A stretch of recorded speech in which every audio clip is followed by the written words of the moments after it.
I never thought I'd escape the suffocating grip of Massachusetts, but in May of 2022, I did just that. My name is Isaac Thatcher, and moving to Ossipee, New Hampshire, was the single greatest decision of my life. Words fail to capture the zombie-like existence I endured for my first 22 years.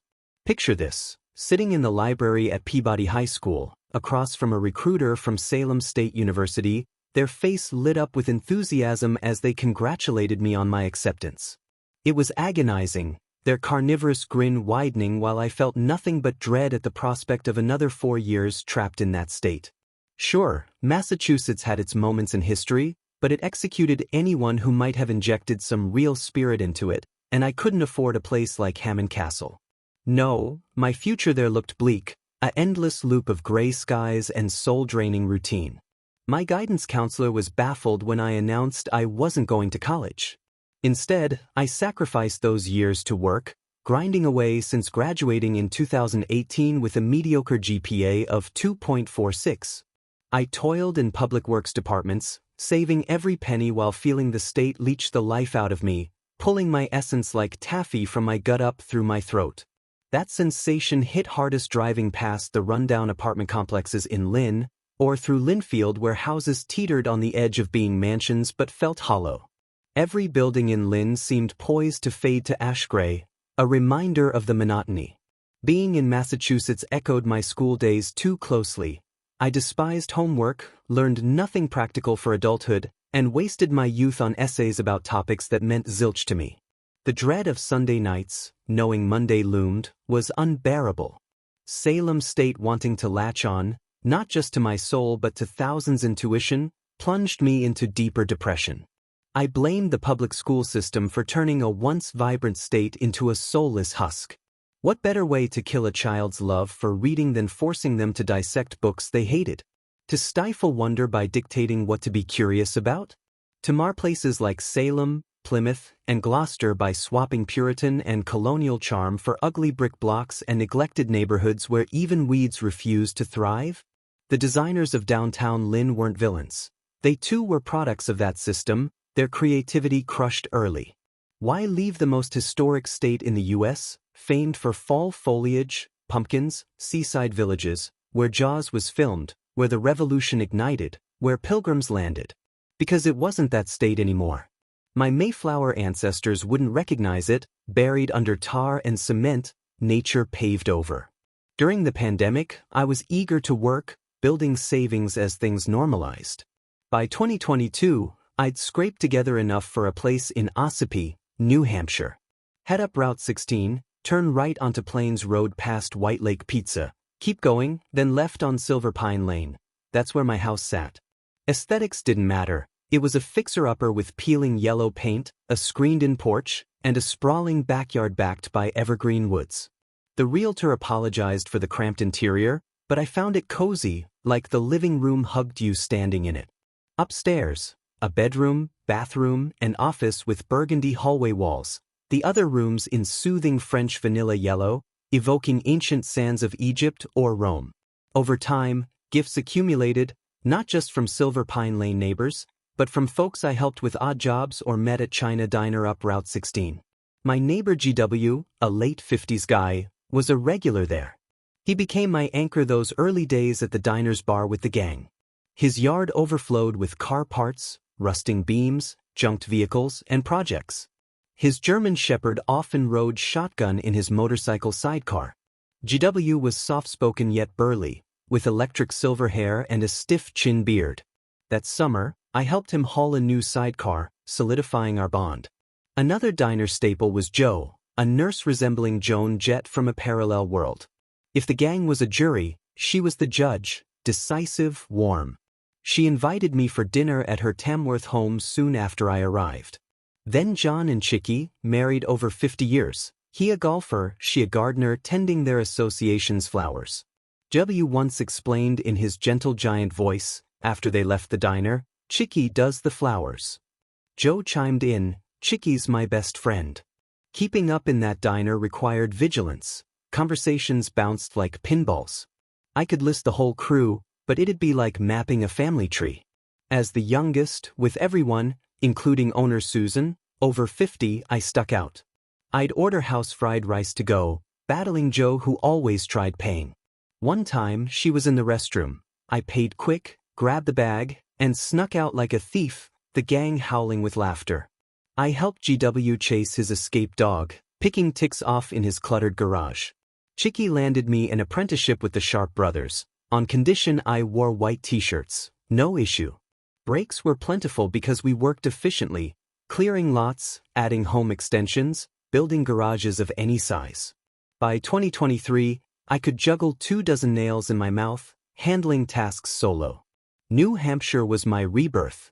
But I skipped one key figure, neighbor Penelope Moccasin, across from GW in a banana yellow house with a screened porch cluttered by small paintings, Cape Cod scenes, sunflowers, black cats under moonlight, sailboats, all 12 by 12 canvases. I assumed an old lady lived there, but one fly-buzzing day, reading in my living room, I spotted a 20-something woman emerge. Her tight black shirt and jeans hugged her curves, dirty blonde hair framing a quiet face. Reading became my rebellion, devouring books for fun, protesting forced school analysis. The Great Gatsby hit different post-high school. Amazing. An old tome, The Flood Tide, mirrored Penelope's art, boring yet cozy. Then Stephen King, sparking diner chats with John. My intro to Penelope, do you like to read? By 2023, our book club swelled to 36 locals, outgrowing backyards to rent space at Indian Mound Golf Course on Route 16, per John's tip. Penelope cleaned for elderly folks on Silver Pine and nearby, her clients lonely and hobby-starved, perfect for a book club. It felt scholastic, like fairs from school, elders nimble in spirit if not body. We were teachers, they students, field trips to Indian Mound, reading sessions, genuine care. One old lady grabbed my wrist post-meeting. Are you the boy from Massachusetts? Her false teeth, white hair, frail face, she thrived on New Hampshire's pines. Yes, ma'am. She shared her origins, an awkward pause following, her head bobbing slightly. Do you like it here, Bobby? I overlooked the wrong name, smiling. I love it. You remind me of a song. She tapped a bony finger. A slow one by a black woman. Daddy hated my loud records. Such voices then, what happened? I don't know, ma'am. What music do you like, Bobby? That Eminem hip-hop. No. Her hand, fragile as a moth, on my shoulder, Tar and Cement by Verdell Smith. A girl leaves for the city, overwhelmed by tar and cement, returns home to find it the same. Nostalgia jolted her, eyes alive briefly before fading. Aging's cruelty hit me. Tar and cement? Listen when home, Bobby. On your radio phone. Yes, probably YouTube. What's YouTube? She relived the 50s that day. Home, I found Verdell Smith's haunting melody, slow, melancholic, birdsong-like. Gazing at Penelope's yellow house beat Lynn's decay. Thankful for her paintings over soulless murals, towering pines over traffic, dark quiet nights. A pine cone heart doesn't belong in tar and cement. It thrives where orange flowers replace cones, grass breathes with you stacking firewood. Respect for New Hampshire's bears over Massachusetts' parking lot rats. Here, Earth shared space. Then it had vanished. Inevitably, Penelope and I kissed December 2023, post-heavy snow. I shoveled her path unasked, knowing her cleaning schedule. She woke to scraping, emerging in a blue robe, ponytail, beauty mark by her eye. Isaac. Morning. You didn't have to. Figured you'd need it. Coffee or hot chocolate? Can't decide. Come in, too cold. Stomped boots on her porch rug, frosty air yielding to warm knick-knack-filled home. Cats everywhere. Living room, larger paintings like owners, porch one servants. Felt privileged entering. She prepped coffee black, serving me first. Don't burn your tongue. Didn't wake you? Surprised to see you. Chit-chat shifted to book club drama, Gladys chasing Reginald with her cane after he called her Happy Bottom, play on Gladass. Penelope laughed. Spotting a red book by Toaster, what's that? Alarm flashed. Cookbook. Anis Nin, what does she cook? Erotic fiction. Eyebrows raised, I replaced it. Confidence dipped imagining her reading alone, houses apart. She dressed, I shoveled. She insisted on breakfast, pancakes, my sweat-matted hair no bother. Leaving barefoot in snow, Isaac. She scampered, kissed me. Timid eyes softened, juvenile spark turned adult. Diner teasing ensued, like teammates ribbing their star hitter. Penelope my grand slam. How are you and Penelope? GW, Chicky or Joe asked. Very good. Brought her to diner. Elders adored her, proof love endured. April 2024. Learned GW's hair secret. GW's got a surprise, Chicky said at diner. He arrived on motorcycle. Finish beer, we're riding. John's surprise mirrored mine.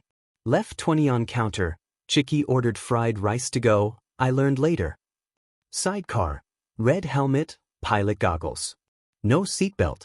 GW floored it, screamed initially, then laughed at 90 miles per hour smoothness. Time blurred, mountains air chasing. Curved highway exhilarating. Dropped off buzzing, awesome.